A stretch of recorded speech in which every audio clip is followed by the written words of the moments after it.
સુવિધા નહીં, કોઈ ફેસિલિટી નહીં, કોઈ આર્મી નહીં, કોઈ પોલીસ નહીં. જયારે મોટા મોટા નેતા આવે, કોઈ વીઆઈપી માટે પાછળ કેટલી ગાડી, ઉપર હેલિકોપ્ટર શેનાથી હાલે છે? ટેક્સ પે કરે છે એના ઉપર નથી. વીઆઈપી માટે જે સર્વિસ છે એ આ લોકો માટે કેમ નથી? હું નીચે આર્મી કેમ્પમાં ચિલ્લાઈને કહેતી હતી કે ઉપર કેટલા લોકો જખમી છે, તમે લોકો જલ્દી કંઈક કરો. અમે ઉપરથી પડતા આખડતા નીચે ઉતરતી હજી ઉપર કોઈ ફેસિલિટી ગઈ નહોતી. ઉપર આટલું બધું થઈ ગયું હતું, નીચે આર્મીને ખબર કેમ ન પડી કે ઉપર આ થઈ ગયું છે?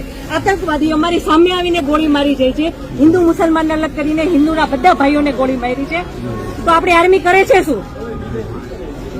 લાખોની સંખ્યામાં આર્મી હતી ત્યાં, અને જે ટુરિસ્ટ પ્લેસ છે ત્યાં કોઈ આર્મી મેન નહીં, કોઈ પોલીસમેન નહીં, કે કોઈ ફર્સ્ટ એડ કિટ નહીં, કાંઈ જ સુવિધા નહીં.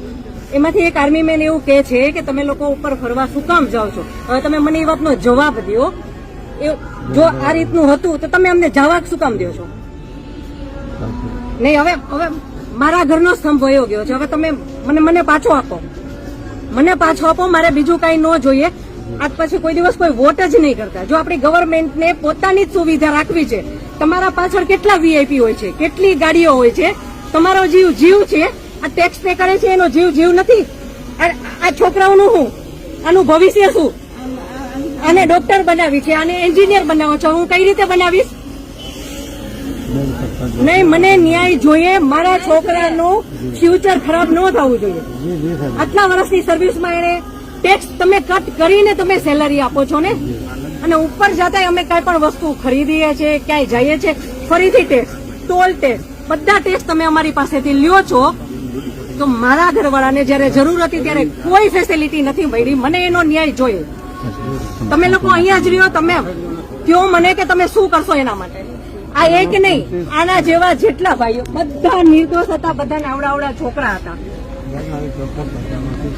નહીં, સરકાર ખાલી કહે છે કે અમે કરશું.